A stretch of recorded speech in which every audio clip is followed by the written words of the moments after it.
What Ed Miliband has done is something that almost no other opposition leader has done. He's set the weather for British politics. The living standards crisis that Ed Miliband has defined is actually going to be what decides the next election. People are going to ask themselves a very simple question at the next election.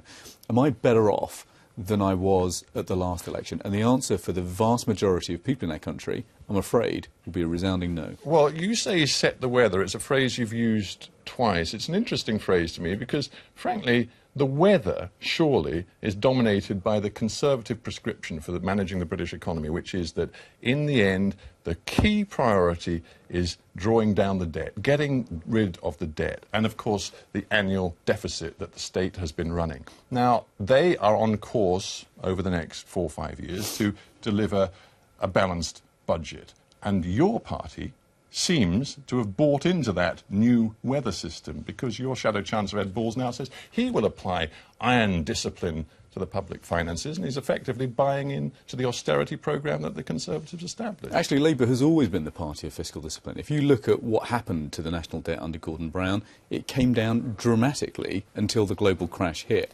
But look, we have a very simple... I've got to stop you there. You are the former Chief Secretary of the Treasury who left that infamous note when Labour left office saying, "I'm afraid there is no money. Kind regards and good luck, Liam." The traditional note left by every Chief Secretary since the 1930s, I might add. I don't think so. A note saying, "I'm afraid there is no money." Go back over the political history, you can see the record there. Look, the answer... Did you regret leaving that note? Because it has frankly dogged you every day since you wrote it. Even yesterday, we had the leader of the Lib Dems in the coalition, Nick Clegg, talking about that note. It was a sign to the British people that Labour had been profligate. It's an old Treasury tradition.